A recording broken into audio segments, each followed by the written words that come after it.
Let's prepare for the installation of version 2.0.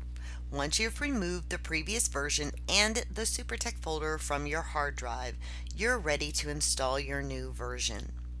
Simply place the CD into your drive and let the program begin the installation.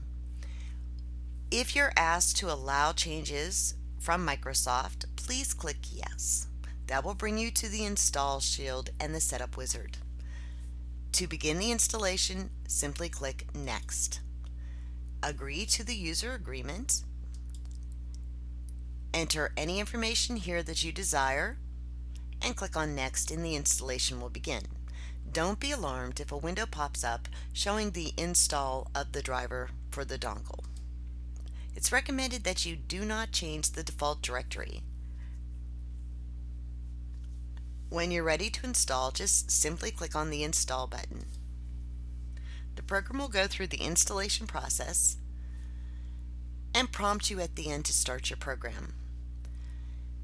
You should not have your Generations dongle plugged into your computer just yet, so remove the check mark from Run Generations and click on Finish. You have been sent a key file in your email that upgrades your dongle.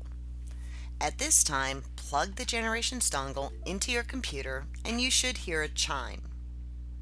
Locate the Generations icon and double-click on it to begin the program. You will see a message that says your serial number with your dongle serial number version is less than the current software. This is where you need to apply your key to open this version. Click on the Yes button and locate the location on your hard drive where you have saved that key file.